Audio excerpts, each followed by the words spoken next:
Hello everyone, आपण आपल्या लास्टच्या लेक्चरला audit techniques and internal audit हे बघितलेलं होतं. त्याच्यामध्ये आपण बघितलेलं होतं की इंटरनल ऑडिट मध्ये काय काय नियंत्रण ठेवता येतं, बरोबर. तसं आपण बघितलं की व्यवसायाचा प्रमुख उद्दिष्ट काय असतो की व्यवसाय आपल्या बिझनेसमध्ये आपल्याला काय होईल, प्रॉफिट होईल, बरोबर. आणि जास्तीत जास्त नफा मिळवण्यासाठी आपण मोठ्या प्रमाणावर काय करतो, उत्पादन करत असतो, बरोबर. आणि जसे आवश्यक आहे तशी वस्तू आपण काय करू शकतो, त्याची विक्री करू शकतो. व मोठ्या प्रमाणावर उत्पादन कमी खर्चात झाल्यास वस्तूच्या किमती कमी कमी ठेवता येतात, बरोबर आहे. त्याच्यामुळे काय होतं, आपल्या नफ्यामध्ये काय होते, वाढ होते. आपलं प्रॉफिट काय आहे, खूप जास्त प्रमाणात आपल्याला भेटतं. हे आपण मागच्या याच्यामध्ये बघितलेलं होतं. तसंच बघितलं होतं की आपण जेव्हा इंटरनल कंट्रोल करतो, मग इंटरनल कंट्रोल करताना किंवा इंटरनल ऑडिट करताना आपण काय बघितलं होतं की इंटरनल कंट्रोल म्हणजे एकाने केलेले काम आपोआप दुसऱ्याकडून तपासले जाते. त्यामुळे जे काही चुका होतात त्याचे प्रमाण काय होतात, खूप कमी प्रमाणात चुका होतात. आणि का, कारण आपण लगेच काय करतो, निदर्शनास आणून देतो. आणि निदर्शनास आपल्या त्या चुका आल्या की आपल्याला काय होतं, आपण काम काय करू शकतो, इझी पद्धतीने आपण काम करू शकतो. जेणेकरून काय होणार आहे, आपण इझिली ते जे प्रॉब्लेम्स आहेत ते काय करू शकतो, आपण सॉल्व्ह करू शकतो. हे आपण बघितलेलं होतं. त्याच पद्धतीत आपण बघितलेलं होतं काही इंटरनल कंट्रोलचे ऑब्जेक्टिव्ह. त्याच्यामुळे काय होते, ते काही जे चुका होतात, म्हणजे काही फ्रॉड्स अँड एरर्स होतात, ते काय होतात, कमीत कमी सगळ्यात जास्ती म्हणजे त्याच्यामध्ये काय कमीत कमी प्रमाणात होतात, बरोबर आहे. त्यानंतर काय होतं की बिझनेस मधील आपण जे काही उपयोगात आणणारी वस्तू आहेत ते एकदम कशा प्रकारे चांगल्या पद्धतीने होतात, हे सुद्धा आपण काय केलं होतं, बघितलेलं होतं.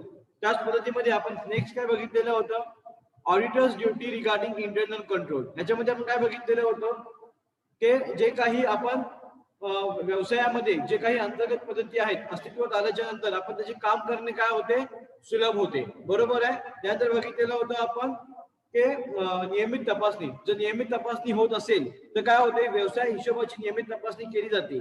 त्याच्यामुळे काय होतं, नियमित हिशोब तपासणी केल्यामुळे सगळ्यात जास्त नियमित तपासणी पद्धती काय करण्यात येतात, वापरण्यात येतात. त्याचा अभ्यास करणे काय होतं, अतिशय इझी जातं. हे सुद्धा आपण बघितलेलं होतं. नेक्स्ट आजचं जे आपण पॉइंट घेणार आहोत त्या पॉइंट मध्ये आहे ऍडव्हान्टेजेस ऑफ इंटरनल कंट्रोल. आता काय ऍडव्हान्टेजेस आहेत इंटरनल कंट्रोलचे ते आपण बघणार आहोत. त्याच्यामध्ये पहिला आहे enhance work efficiency. Okay, so enhance work efficiency मध्ये पहिला पॉइंट येतो की आपण जेव्हा आपले काम व्यवस्थित पद्धतीने करतो, म्हणजे कसं करणार की आपण काय करणार, आपण कामाची आपली विभागणी करणार, बरोबर आहे. की प्रत्येकाला ते काय काम करून देणार, डिस्ट्रीब्यूट करून देणार.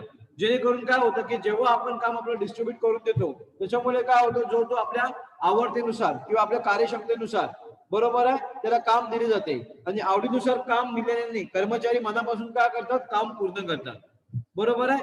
त्याच्यानंतर काय सांगितलं, त्यामुळे कार्यालयाच्या एकूण कार्यक्षमतेवर काय होते, वाढ होते.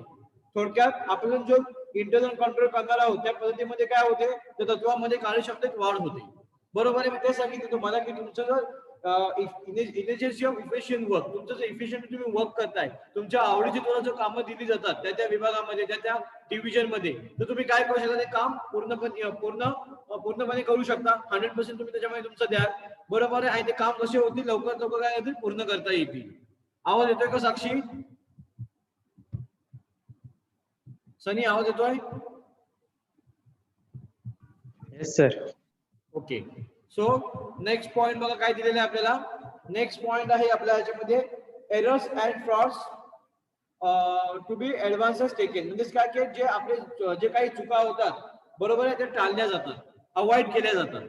बरं, कशामुळे, प्रत्येकाने केलेले काम दुसऱ्या कर्मचाऱ्याकडून तपासले जाते, बरोबर आहे. त्याच्यामुळे काय होतं की प्रत्येक जो काम आपल्याला दिलेला आहे, जो वर्क डिव्हिजन आपल्याला दिलेला आहे त्या डिव्हिजन नुसार केलेले काम आपण काय करतो, दुसऱ्याकडून काय करून घेतो, तपासून घेतो, बरोबर आहे. त्यानंतर त्यांनी काय सांगितलं याच्यामध्ये, तपासून घेतो. तर त्या तपासणीत आपल्या चुका किंवा आपल्या काही जे फ्रॉड असतील, जो चुका तपासणार आहे, जे काही फ्रॉड असतील ते काय करतात, उघडीस येतात, ते आपल्याला काय करतात, दिसतात, बरोबर आहे. व आपल्या ऑफिस मधील आपल्या कर्मचाऱ्याबरोबर आपला अपमान होईल यासाठी प्रत्येक कर्मचारी बिनचूक काम करायचा प्रयत्न करत असतो. बघा किती फायदा याच्यामध्ये सांगितलं तुमचा, की जर तुमच्या इंटरनल कंट्रोल जर व्यवस्थित असेल, इंटरनल कंट्रोलची कामं जर व्यवस्थित होत असतील, जर आपल्या काही जर चुका घडणार असतील किंवा आपले काही जर फ्रॉड घडणार असेल तर ते आपण काय होऊ शकतं, ते लगेच काय करतं, दिसण्यात येतं, बरोबर आहे. आणि समजा असं आपल्याला वाटलं की आपण व्यवस्थित लक्ष देऊन जर काम केलं नाही तर जो दुसरा ऑडिटर येऊन दुसरा आपल्या जी चुका शोधणार आहे किंवा चुका जो आपल्या दाखवणार आहे तो काय लोकांना समोर काय आपल्याला दर्शवेल की हे बघा इथे तुमच्या चुका झाल्या. त्याच्यामुळे तुमच्याच कर्मचाऱ्यासमोर तुमचा अपमान होण्याची तुमच्या मनात भीती असते. बरोबर आहे. मग त्याच्यामुळे काय होतं तुम्ही काम व्यवस्थित पद्धतीने काय करता ते काम पूर्ण करता. त्यानंतर काय सांगितलेलं आहे इझी ऑडिटिंग. त्याच्यामुळे तुम्हाला काय सांगितलेलं आहे की इंटरनल कंट्रोलमुळे तुम्हाला काय होते प्रभावी ऑडिटिंग करता येते. प्रभाव पडतो तुमच्या ऑडिटिंग वरती. त्याच्यामुळे काय होतं प्रत्येक व्यवहाराची आपण काय करतो खोलवर जाऊन तपासणी करतो. तर तुम्हाला सांगितलं होतं की आपण जो व्यवहार करणार आहोत तो आपण व्यवहार केल्याच्या नंतर आपल्याला काय होतं की आपण प्रत्येक तो व्यवस्थित पद्धतीने व्यवहार करू आणि तो व्यवहार केल्यानंतर जेव्हा ऑडिटर किंवा इंटरनल कंट्रोलवाला त्याच्यावरती व्यवस्थित पद्धतीने काय करेल ती इन्फॉर्मेशन सर्च करेल किंवा एखाद्या पॉईंट व्ह्यू नुसार तो काय करेल तो बघेल की कोणत्या ठिकाणी काय मिस्टेक्स आहेत का काही फ्रॉड्स आहेत का आणि ते फ्रॉड्स बघून तो काय करणार आहे ते अतिशय खोलवर भाग म्हणजे लास्ट मोमेंट पर्यंत जाऊन तो काय करणार आहे की चुका लक्षात घेणार आहे. समजा एखाद्या कुठं फ्रॉड घडत असेल मग ते फ्रॉडचं रिझन काय आहे तो खोल भागात जाऊन तो काय करणार आहे शोधणार आहे. म्हणजेच काय की डिपार्टमेंटच्या लास्ट फाईल पर्यंत इव्हन स्मॉल एक्सपेन्सेस पर्यंत तो बघणार आहे की कोणत्या ठिकाणी कोणता एक्सपेन्स झालाय आणि कशामुळे फरक पडतोय. बरोबर आहे. हा खोल भागावर जाऊन तो काय करणार आहे चेक करणार आहे. त्याच्यामध्ये तुम्हाला सांगितलेलं आहे. नंतर आहे सेकंड पॉईंट आहे रिस्पॉन्सिबिलिटी. याच्यामध्ये काय सांगितलेलं आहे की आपल्या आवडतीनुसार आपण जर कामाची विभागणी केली तर काय होणार आहे आपण जबाबदारीने काय करणार आहोत ते काम पूर्ण करणार आहोत. आपली रिस्पॉन्सिबिलिटी काय असणार आहे की आपले समोर सांगितलं की एखाद्याला जर त्याचं शिक्षण आहे अकाउंटिंग फील्ड मध्ये किंवा एखादं शिक्षण आहे ऑपरेशन मध्ये त्याला वेल एक्सपिरियन्स आहे आणि त्याच्यानुसार त्याला तुम्ही कामाची विभागणी करून दिलेली आहे 100% त्याचं काम काय पूर्ण रिस्पॉन्सिबिलिटी करणार आहे. बरोबर आहे. आणि पूर्णपणे तो काय करू शकतो आपलं वर्क डन करू शकतो. मग हे त्याच्यामध्ये तुम्हाला सांगितलेलं आहे. त्यानंतर काय सांगितलेलं आहे नेक्स्ट आहे इयरली अकाउंट प्रिपेअर क्विकली. बघा जेव्हा आपण इंटरनल कंट्रोल करतो इंटरनल कंट्रोल केल्यामुळे काय होतं की आपली जी स्मॉल अकाउंट आहेत किंवा जसं आपण वर्किंग पेपर बघितलेले होते ते कसे होतात लवकर आपण काय करतो ते कम्प्लीट करतो आणि बिनचूक करतो. त्याच्यामुळे काही चुका जर घडत असल्या ते लगेच ते आपल्याला काय येतात निदर्शनास येतात.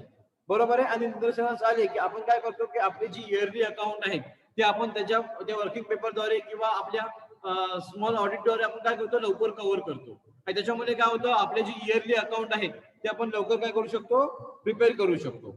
बरोबर आहे. म्हणजे त्याच्यामध्ये तुम्हाला सांगितलेलं आहे.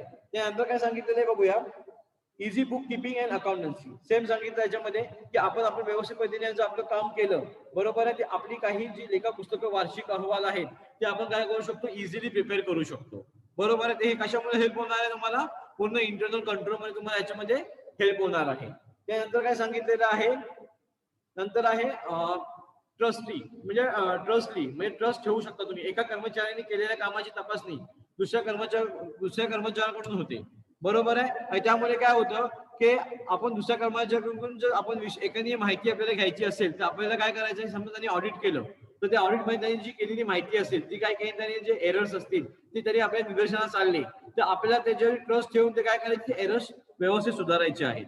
बरोबर आहे. आपण डायरेक्टली कोणत्याही निर्णयामध्ये उतरू शकत नाही की त्या ठिकाणी काहीतरी अमाऊंट दिसत आहे की ते फ्रॉड असेल. नाही तुम्ही त्या कर्मचारीला विचारा की कशा पद्धतीने याच्यामध्ये आपण चेंजेस करू शकतो कशा पद्धतीने आपण याच्यामध्ये चुका ज्या आहेत त्या आपण सुधारू शकतो आणि एक ट्रस्ट निर्माण होतो. बरोबर ना की प्रत्येक ऑडिटरने आपल्या एम्प्लॉईकडे ज्या विभागाने ऑडिटिंग करणार आहे तिथे तुम्ही कम्युनिकेट केलं पाहिजे. तर तुमचं कम्युनिकेशन इफेक्टिव्ह असेल तर तुम्ही काय करू शकता त्या ठिकाणी तुम्ही व्यवस्थित पद्धतीने काम करू शकता. बरोबर आहे. नंतर सांगितलेलं आहे इथिकल इन्फ्लुएन्स ऑन एम्प्लॉई. आपण कर्मचाऱ्यावरील नैतिक प्रभाव हा कसा पडणार आहे की अंतर्गत नियंत्रणमध्ये आपण जो काही डिसिजन घेणार आहोत तो कर्मचाऱ्याच्यावरती नैतिक प्रभाव पडणारा असला पाहिजे. म्हणजेच काय की समजा एखादा इंटरनल ऑडिट जो करतोय किंवा इंटरनल कंट्रोल जो करणार आहे त्यांनी कर्मचाऱ्याची मनस्थिती बघून म्हणजे काय की त्यांनी कोणत्या पद्धतीने काम केले त्यांनी कोणत्या पद्धतीने त्याच्यामध्ये काही एरर्स आपल्याला लक्षात येत असतील की ह्या पद्धतीने काम केलंय पण इथं त्याला काहीतरी आपल्याला एरर्स दिसत आहेत. मग आपण हे एरर्स कशा पद्धतीने सुधारू शकतो ह्याच्यामध्ये आपण कोणत्या पद्धतीने चेंज करू शकतो ते पण त्याला काय करायचं त्याच्याकडे वेल कम्युनिकेट करायचं आहे. त्यानुसार तुम्हाला काय करणार आहे की नाही ह्या ठिकाणी तुझे मिस्टेक झालेले आहेत तुम्ही कदाचित जिथे एक्सपेन्सेस झालेले आहेत तुम्ही दुसऱ्याकडे ते एक्सपेन्सेस दाखवले आहेत दुसऱ्या अकाउंटमध्ये मग तुम्हाला असं न तुम्हाला त्या अकाउंटमध्ये काय करायचं आहे ट्रान्सफर करायचे आहेत आणि तिथून तुम्हाला काय करायचे ते डिलीट करायचे आहेत. बरोबर आहे. आणि जर फ्रॉड होत असेल तर तुम्हाला पूर्ण त्याची माहिती कर्मचाऱ्याकडून घेणं गरजेचं आहे. हे सांगितलेलं आहे याच्यामध्ये. त्यानंतर त्यांनी काय सांगितलेलं आहे की समजा काही विशिष्ट ठिकाणी जास्तीत जास्त चुका घडत असतील तर तुम्ही कोणत्याही कर्मचाऱ्याला डायरेक्टली दोष देऊ शकत नाही. कारण का, जर तुम्ही डायरेक्ट कोणत्याही कर्मचाऱ्याला डायरेक्ट तुम्ही जर दोष दिलात तर तुम्हाला तुमच्याकडे बोललो ना की जेव्हा आपण ऑडिट करतो आणि ऑडिटमध्ये काही फ्रॉड दिसले की तुम्ही विदाऊट जोपर्यंत आपल्याला काही पुरावा भेटत नाही, जोपर्यंत आपल्याला काही एव्हिडन्स भेटत नाही, तोपर्यंत तुम्ही एखाद्या ह्याच्यावरती तुम्ही कोणत्याही एम्प्लॉई वरती कोणताही फ्रॉड तुम्ही सांगू शकत नाही की ह्या एम्प्लॉईने फ्रॉड केलंय. तुम्हाला त्यासाठी पुरावा हा गरजेचाच आहे, बरोबर आहे. त्यानुसार तुम्ही काय करू शकता, तुम्ही एखाद्या नंतर पुराव्यानंतर तुम्ही तो अहवाल सादर करू शकता. आवाज येतोय का माझा? साक्षी? Yes sir. हो सर. ओके. सो आता ह्याच्यानंतर आपण बघणार आहोत काही लिमिटेशन्स आहेत, काही डिसएडव्हान्टेजेस आहेत इंटरनल कंट्रोल मध्ये. तर त्याच्यामध्ये पहिला आहे की ह्युमन इनकरेक्टनेस, म्हणजे काही मानवी चुका होऊ शकतात का? तर 100% बघा, जेव्हा आपण हिशोब लिहितो तेव्हा काय सांगितलं की विविध प्रकारच्या आपण काही चुका घडवू शकतो, बरोबर आहे. मग अशा प्रकारची काही जी चुका होत असतील तर ते इंटरनल कंट्रोलद्वारे डायरेक्टली आपण कंट्रोल तर करू शकतो, पण त्याच्यामध्ये काय सांगितलं की आपण त्याचे नियंत्रण ठेवू शकत नाही, बरोबर आहे. इंटरनल कंट्रोल किंवा इंटरनल ऑडिट जेव्हा आपण करणार आहोत हे एक विशिष्ट टायमानुसार होणार आहे, बरोबर आहे. मी सांगितलं की पूर्ण महिन्याचा तर मला इंटरनल कंट्रोल बघायचा आहे, पूर्ण महिन्याचा मी इंटरनल, मी प्रत्येक दिवस करत बसणार का ते, आजच्या दिवसाचं काय झालं, दुसऱ्या दिवसाचं काय झालं नाही, तर आपण ह्याच्यावरती नियंत्रण ठेवू शकत नाही.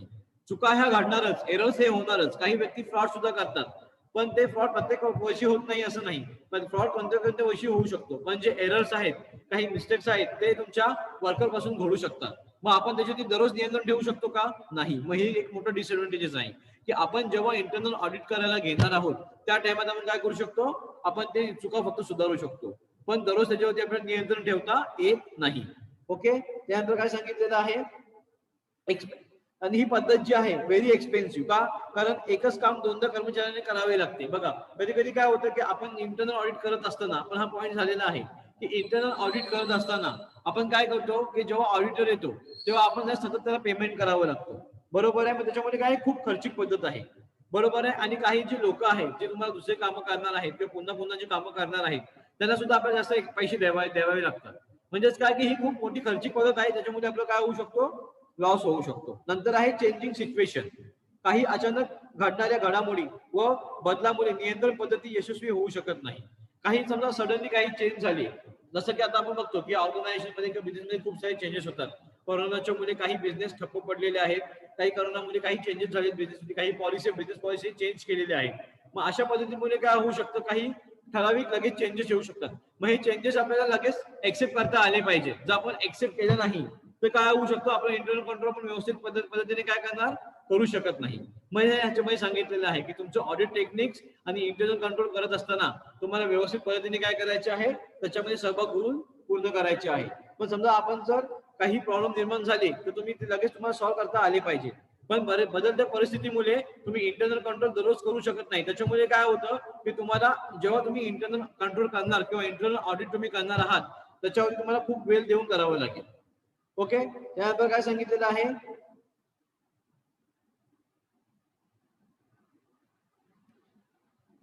हा असं सांगितलं की जे काही लबाडी होतात, काही जे फ्रॉड्स होतात ते आपल्याला डायरेक्टली पकडता येत नाही, बरोबर आहे. आपण एक विशिष्ट कालावधीनंतर काय करतो, ऑडिट करतो, बरोबर आहे. आणि विशिष्ट कालावधी ऑडिट केल्यानंतर समजा आपण जर कंटिन्यू एरर्स करत गेलो ते आपल्याला फ्रॉड तपासण्यासाठी किंवा फ्रॉड किती झाले ते बघण्यासाठी खूप वेळ लागू शकतो.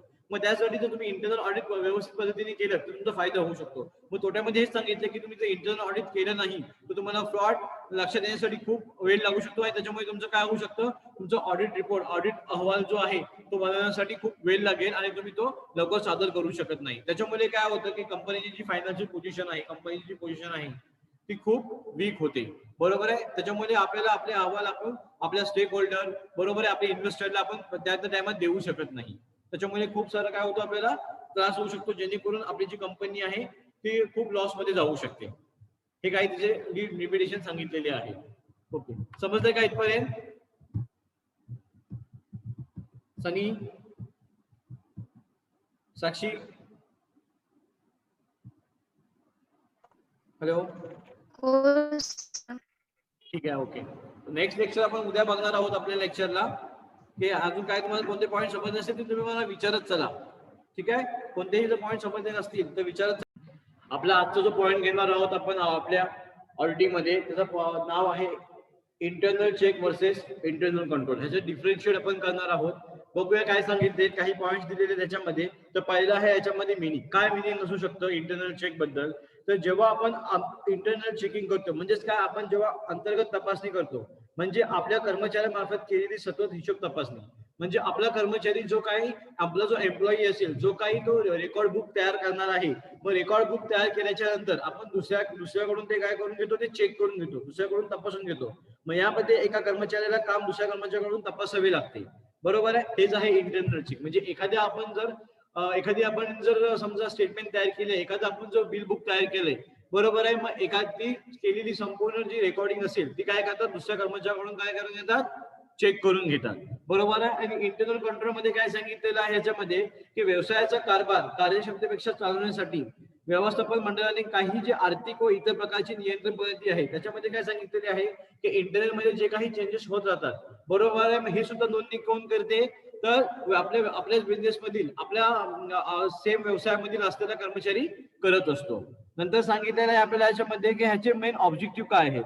तर ह्याच्यामध्ये काय आहे, जे चुका म्हणजे जे काही एरर्स होतात व जे काही फ्रॉड होतात ते शोधून काढण्याचं काम कोण करतो, आपला इंटरनल चेक करणारा आहे व्यक्ती, म्हणजे आपला जो एम्प्लॉय तो करू शकतो. म्हणजेच काय, की एखाद्या कंपनीचाच व्यक्ती, जो समजा आपण एखाद्याला काम सांगितलंय की हे ह्याचं केलेला हिशोब पूर्ण तू चेक कर, मग हा पण करतो, तो जो चेक करणार तो त्याचा काही एरर्स किंवा काही फ्रॉड असतील तो शोधून देण्याचं काम तो करत असतो.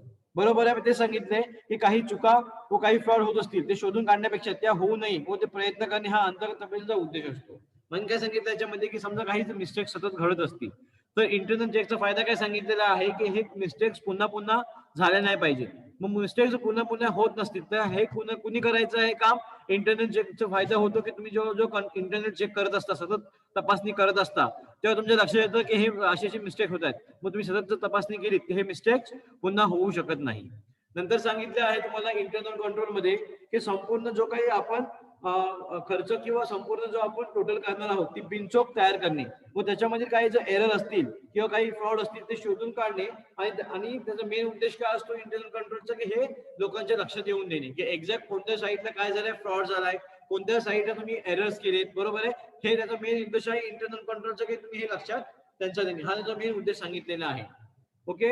नंतर सांगितलेले आहे त्याच्यामध्ये, की त्यांची काही सहसंबंध असतात, म्हणजेच काय, ते एकामेकांशी संलग्न असतात. इंटरनल चेक मध्ये काय सांगितलंय, की जी इंटरनल चेकिंग होते त्याचा पूर्णपणे नियंत्रणाचा एक भाग आहे, की आपण तो कशा प्रकारे काही एरर्स असतील ते आम्ही कमी करू शकतो.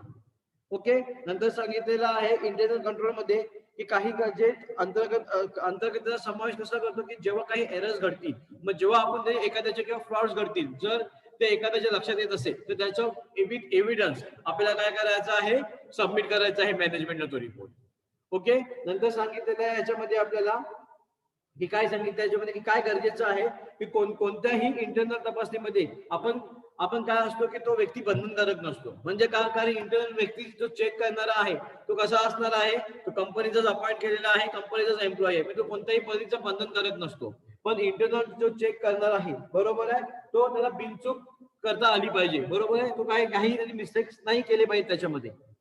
मग हे सांगितलेलं आहे, की इंटरनल चेकिंग हे जरी अनिवार्य नसले तरी व्यवस्थापन व्यवहार आपण कार्यक्षमतेच्या बिनचूक होण्याची राबवत असतात. म्हणजेच काय, की बिनचूक काय झाले पाहिजेत, ते कार्यक्षमतेचे व्यवहार त्यांनी पार पाडले पाहिजे. ओके. मग हे त्यांनी ह्याच्यामध्ये सांगितलेलं आहे आपल्याला. आता त्याच्यामध्ये नेक्स्ट पॉईंट जो आपण घेणार आहोत ते आपल्याला असं सांगितलेलं आहे, की जे एरर्स घडत असतात, मग हे एरर्स थांबवण्याचं काम कोणाचं असतं, तर इंटरनल कंट्रोलचं. कारण का, तुम्ही इंटरनल चेक कराल, इंटरनल चेक केल्यानंतर तुम्ही तिथल्या इथं काही मिस्टेक सुधारू शकता. बरोबर आहे. पण इंटरनल जेव्हा कंट्रोलमध्ये काय येतं, की जेव्हा काही एरर्स घडतील आपल्या कंपनीमध्ये किंवा काही जे फ्रॉड्स होतील, मग हे फ्रॉड्स लक्षात आणून देण्याचं काम आहे इंटरनल कंट्रोलचं. कारण जे त्या नाव सांगितलं, की इंटरनल कंट्रोल तुम्ही ते प्रॉब्लेम्स केलेत नाहीत, सॉर्ट आउट तुम्ही प्रॉब्लेम्स केले नाहीत, तर तुम्हाला काय होऊ शकतं, खूप मोठ्या प्रमाणात लॉस होऊ शकतो. जेणेकरून तुमचं जेव्हा ऑडिट रिपोर्ट तयार करणार आहे, जेव्हा एखाद्या समजा गव्हर्नमेंटने अपॉइंट केलेल्या व्यक्तीच्या लक्षात आलं की कंटिन्युअस फ्रॉड होत आहेत, तर काय ते सगळ्याच्या समोर येऊ शकतात किंवा तुमचे व्यवहार उघडीस येऊ शकतात. ओके. सो नेक्स्ट पॉईंट सांगितलेला आहे आपल्याला याच्यामध्ये,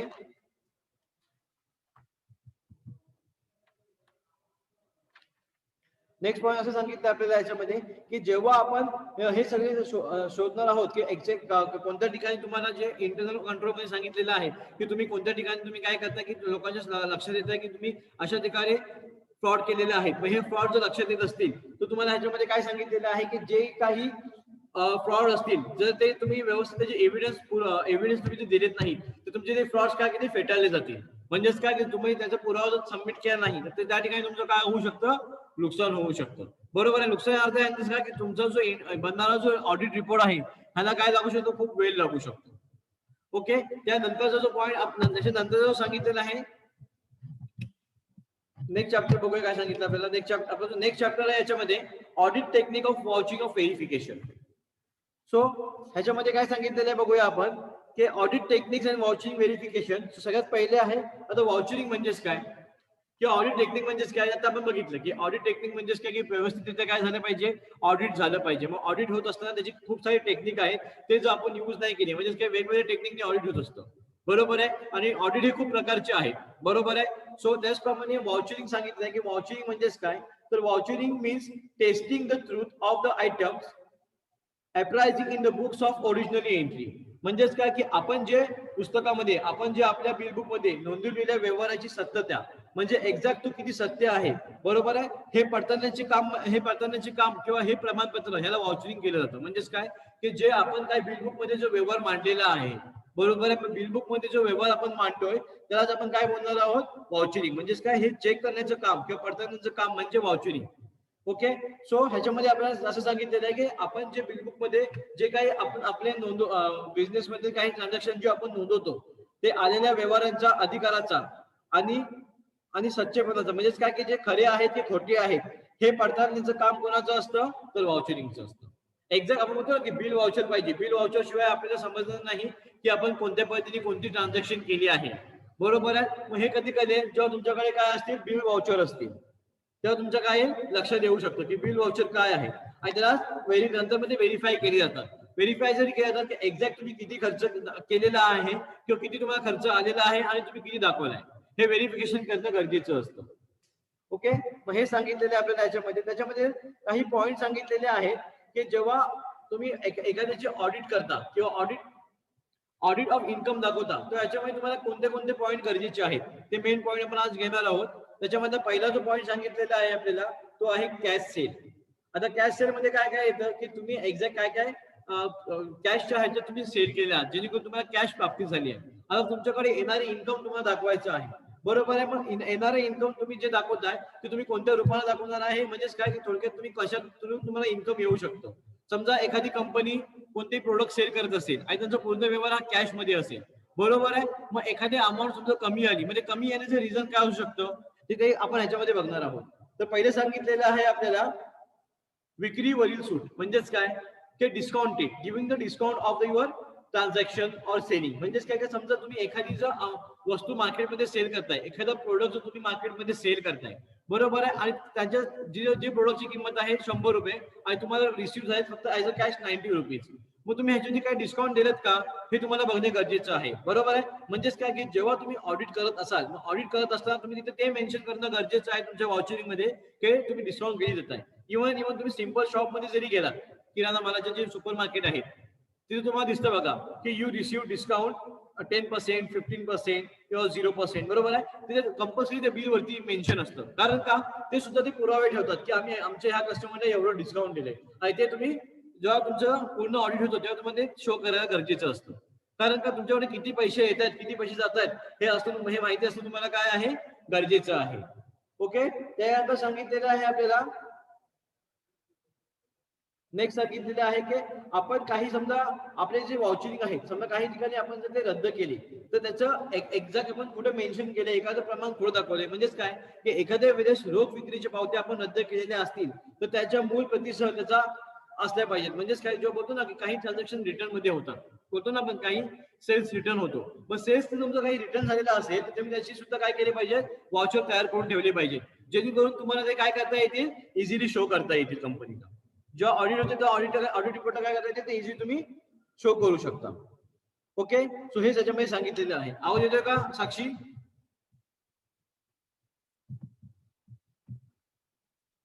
हॅलो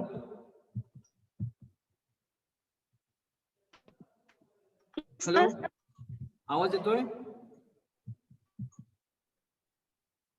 हॅलो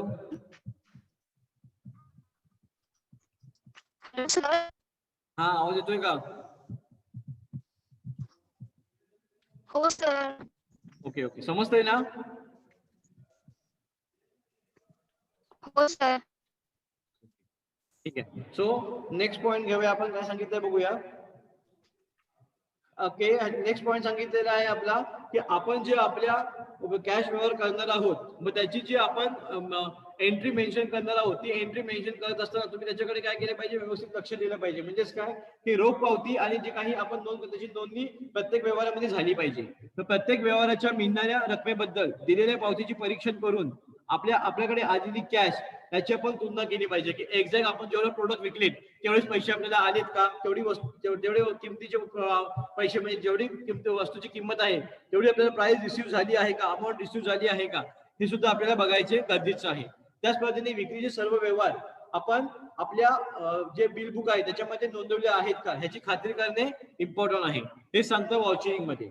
ओके, त्यानंतरचा जो सेकंड पार्ट सांगितलेला आहे आपल्याला याच्यामध्ये तो आहे आपला sale return basis of approved basis. आता ह्याच्यामध्ये काय सांगितलंय की तुम्ही सेल रिटर्न करणार आहात, बरोबर आहे. मग सेल रिटर्न करत असताना तुम्हाला सांगितलं की एक्झॅक्ट तुमचा सेल किती होतोय, बरोबर आहे. आणि समजा काही तुमचे सेल रिटर्न होत असतील तर जेवढे तुमचे सेल रिटर्न होणार आहेत तेवढी तुम्ही तुमची आलेली जेवढी रिसिप्ट असेल किंवा सेल रिटर्न केली तुमची जेवढी अमाऊंट असेल किंवा तुमची जी प्रोडक्ट असतील ती तुम्ही त्या रिसिप्टद्वारे मेन्शन करणे गरजेचे आहे, बरोबर आहे. म्हणजेच काय की एखाद्या समजा तुम्ही विकलेली वस्तू तुम्हाला काही दिवसांत तुम्ही त्याला परत रिसिव्ह झाली आहे, मग तुम्हाला हे सुद्धा त्याच्यात दाखवणं गरजेचं आहे. कारण का समजा तुम्ही ती दाखवलीच नाही तर काय होऊ शकतं की अशा तुमच्याकडे ती वस्तू आहे पण काय तुमच्या सिस्टीममध्ये एरर येऊ शकतात, बरोबर आहे. की एक्झॅक्ट तुमच्याकडे काय होऊ शकतं, तुमचा स्टॉक जास्त दाखवेल. मग तुम्हाला हे सगळं करणं काय आहे, बंधनकारक आहे की तुम्ही व्यवस्थित करा. त्याच्यानंतर सांगितलेले आहे की जेव्हा तुम्ही सेल्स रिटर्न कराल तेव्हा विक्री परत पुस्तक किंवा साठा जे आपण जमा करणार आहोत त्याच्या पावती पुस्तक कसं असलं पाहिजे, वेगळं असलं पाहिजे. आणि ते तुम्ही काय केले पाहिजेत, व्यवस्थित ते तपासून घेतले पाहिजे की तुमचं जे येणारा प्रोडक्ट आहे तो व्यवस्थित आहे का, बरोबर आहे. आणि प्रोडक्ट व्यवस्थित असेल तर तुम्ही त्याचे किती पैसे तुम्ही पुन्हा रिटर्न करणार आहात की तुम्ही त्याला काही पैसे कट करून देणार आहात. मग समजा तुम्ही काही पैसे कट करून देते त्याची सुद्धा एंट्री तुम्ही त्या सिस्टीम मध्ये काय केली पाहिजे, दाखवली पाहिजे. ओके, त्यानंतर सांगितलेलं आहे आपल्याला की आपल्या जो परत आलेला मटेरियल आहे म्हणजे तुम्हाला जे आता सांगितलं की त्याची परिस्थिती काय आहे, परत आलेल्या मटेरियलची तुम्ही परिस्थिती चेक करणार, त्याची काय कंडिशन आहे, बरोबर आहे. मग विक्री परत आलेल्या मालाची स्थिती चांगली नसेल तर तुम्ही ते पुन्हा घ्याल का, हे याच्यावरती तुम्हाला डिस्कस करायचंय का. कारण समजा एखाद्या कंपनीचे काही रूल्स असतात की आम्ही एकदा विकलेला माल परत घेत नाही, बट इन द सेन्स तो जो प्रोडक्ट डिफेक्टिव्ह असेलच तर तुम्हाला घेणं तो काय आहे, बंधनकारक आहे. मग अशा रीतीने काही जे मोठे जे ऑर्गनायझेशन आहेत, मोठे जे ब्रँडेड प्रोडक्ट्स आहेत ते काय करतात, जे प्रोडक्ट त्यांनी परत घेतलेला असेल तर तो परत काय करतात आपल्या बिल बुक मध्ये दाखवत नाहीत पण ती त्याचे ट्रान्झॅक्शन करून ठेवतात जेणेकरून तो एक्सचेंज ऑफर मध्ये दिला जातो परत. मग जेव्हा तुम्ही एखादा एक्सचेंज प्रोडक्ट देताय तेव्हा त्याची सुद्धा माहिती तुमच्या सिस्टीम मध्ये असणे बंधनकारक आहे. कारण का तुम्ही जर ती माहिती समोरच्याला दर्शवित नाहीत, बरोबर, किंवा दाखवित नाहीत तर तुमच्या ते ऑडिट रिपोर्ट मध्ये ती इन्फॉर्मेशन येणार नाही. कारण का जेव्हा तुम्ही एक प्रोडक्ट सेल करणार, बरोबर, आणि तो प्रोडक्ट डिफेक्टिव्ह निघाला आणि तुमच्याकडे जो तोच प्रोडक्ट पुन्हा रिटर्न येतोय, ओके, तर तुम्ही त्याच्याबद्दल काय करा, दुसरा प्रोडक्ट एक्सचेंज करून देणार आहात. म्हणजेच काय, तुमचे सेल किती झाले, 2 झाले, पण तुम्हाला पैसे कितीचे प्राप्त झालेत, एकाचेच प्राप्त झाले, बरोबर आहे. मग हे व्यवस्थित तुम्हाला मेंटेन करणं गरजेचे आहे की हे जे रेकॉर्ड जे येतील ते, बरोबर आहे. ते ह्यात आणि जर तुम्ही ती रिटर्न एंट्री व्यवस्थित केली नाही तर कदाचित तुम्हाला तिथं फ्रॉड झाला असं दर्शवून देऊ शकतं. मग हे सांगितलेलं याच्यामध्ये की तुमचे जे वाउचरिंग आहे, जेव्हा तुम्ही वाउचर कराल, वाउचर करत असताना तुमचं रिटर्नची एंट्री तुम्ही मारणं गरजेचे आहे.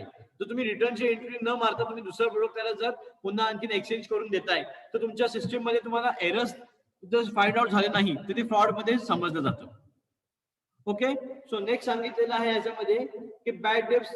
आता बॅड डेब्ट्स म्हणजे काय की आपले बुडीत झालेले पैसे.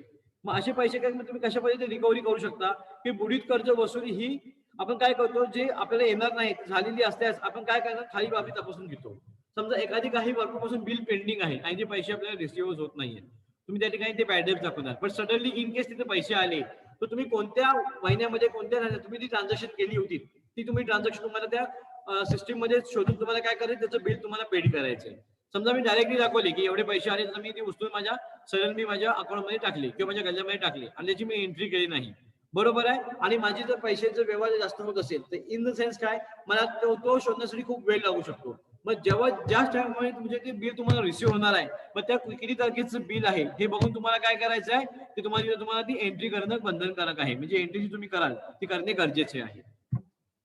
ओके, नंतर सांगितलेलं आहे तुम्हाला नेक्स्ट की काही आपलं इन्कम आहे ते, आता हे झालं रिलेटेड टू तुमचं मटेरियल. काही आहे ते रेंट रिसिव्ह. मग रेंट रिसिव्ह म्हणजेच काय, रेंट रिसिव्ह करत असताना तुमचं सगळ्यात इम्पॉर्टंट काय आहे की ह्याच्यामध्ये आहे की आपण जेव्हा रेंट रिसिव्ह करू तेव्हा काय करतो की आपण आपला जो राहणारा जो इसम आहे किंवा राहणारा जो व्यक्ती आहे त्याच्याकडून आपल्याला आलेला त्याचं किती रेंट आहे, किती आपण रिसिव्ह केलेला आहे तो आपण ह्याच्यामध्ये बघतो, बरोबर आहे. आणि त्याच पद्धतीने आपण काय करणार आहोत की एखाद्या व्यवसायामध्ये इमारत भाड्याने दिलेली असेल तर भाडेदाराला आपण भाडे पावतीच्या आधारे आपण काय करू शकतो, त्याला ती रिसिप्ट देऊ शकतो. बोलतो ना की प्रत्येक ठिकाणी आपण रिसिप्ट देणं हे गरजेचे आहे. आता समजा काही बिझनेस करण्यासाठी काही लोकांनी ती इमारत दिली असेल भाड्यानं, बरोबर आहे, आणि काही समजा आपल्याला दाखवायचं असेल की आम्ही एवढं रेंट पे करतोय, मग ह्याचा काय पुरावा तुमच्याकडे आहे की तुम्ही एवढा रेंट पे करतोय, की तुम्हाला त्याची रिसिप्ट घेणे ही बंधनकारक आहे. म्हणजेच काय की एक्झॅक्ट तुम्ही ते रेंट किती पेड करताय हे सुद्धा दाखवणे गरजेचं आहे. कारण का तुमच्या येणाऱ्या पैशामध्ये, तुमच्या येणाऱ्या बिझनेसमध्ये जो पैसा आहे त्याच्यामधून तुम्ही काय करणार, तो रेंट पे करणार आहात. मग हा पैसा तुमचा कुठे जातोय त्या कुठे तुम्ही हा अमाऊंट पे करणार आहे हे सुद्धा तुम्हाला त्याच्यामध्ये दाखवणं काय आहे, बंधनकारक आहे. ओके, नंतर काय सांगितलेलं आहे की जो आपला रेंट वरती राहणारा जो माणूस असेल किंवा जो आपला कस्टमर असणार आहे तो काय, तो भाडे रजिस्टर असलं पाहिजे. जर रजिस्टर इथं त्याचे भाडे तुम्ही जर पेड करताय तर त्याचा पूर्ण पुरावा तुम्हाला काय त्याच्यामध्ये सापडणार आहे. ठीक आहे. सो त्यानंतर नेक्स्ट पॉईंट आपण घेणार आहोत क्रेडिट परचेस. आता क्रेडिट परचेस मध्ये तुम्हाला काय सांगितलेलं आहे की ह्याच्यामध्ये काय सांगितलं बघा, ह्याच्यामध्ये काही तुमचे ऑडिट एक्सपेंडिचर आहेत त्याच्यामध्ये सांगितलं की तुम्हाला क्रेडिट परचेस. आता क्रेडिट परचेस मध्ये तुम्हाला काय सांगितले की तुम्ही जे क्रेडिट मध्ये तुम्ही जो तुमचा स्टॉक, तुमचा जो मटेरियल तुम्ही देणार आहात त्याची एंट्री तुम्ही काय केली पाहिजे, व्यवस्थितरित्या केली पाहिजे. कारण का, तुम्हाला तो पैसा जो आहे तो येणं बाकी असणार आहे. जर तुम्ही ते पद्धतीने व्यवस्थित एंट्री केलीत नाहीत तर कदाचित तुमच्या मालाची काय होऊ शकते, फसवणूक सुद्धा होऊ शकते, तुमच्या पैशाची फसवणूक होऊ शकते, बरोबर आहे. अशा वेळी तुम्हाला काय करायचं आहे, क्रेडिट जे रिपोर्ट तुम्ही तयार करणार आहात त्याचं तुम्हाला संपूर्णरित्या काय करायचं आहे, तो रिपोर्ट तुम्हाला तयार करून त्याची एक्झॅक्ट तुम्हाला किती पैसे प्राप्त होतील किंवा तुम्ही किती क्रेडिटवरती माल दिलेला आहे ह्याचं पूर्ण इन्फॉर्मेशन तुमच्याकडे असणे हे बंधनकारक आहे, बरोबर आहे. आणि तिचं बंधन आणि ते तुम्ही व्यवस्थित तुम्ही जे मेंटेन करताय तो तुमचा येणारा तुमचा जो वसूल होणारा पैसा आहे तुम्हाला एक्झॅक्टली त्या डेटला तुम्ही काय करू शकता, शो करू शकता. ओके, सो क्रेडिट एक्सपेंडिचर आणि ऑडिट एक्सपेंडिचर हे आपण उद्याच्या लेक्चरला बघणार आहोत. ठीक आहे, त्याच्यामध्ये काही आहे परचेस रिटर्न सुद्धा आहे. ओके, हे आपण उद्याच्या लेक्चरला बघू. त्याच्यामध्ये आता वेजेस म्हणजे काय, आता वेजेस म्हणजे हे प्रत्येकाला माहिती आहे, हे सुद्धा आपण उद्याच्या लेक्चरला बघणार आहोत. ठीक आहे, समजलं का इथपर्यंत? उद्या आपला हा सिलेबस संपणार आहे. उद्या मी तुमचा एक एक्स्ट्रा लेक्चर घेणार आहे आणि तुमचा हा सिलेबस मी संपवणार आहे. समजलं का हा पॉइंट साक्षी? हो सर. ठीक आहे. सो उद्याच्या लेक्चरला आपण नेक्स्ट पॉईंट घेऊन आपण हा संपून टाकू. Okay, thank you.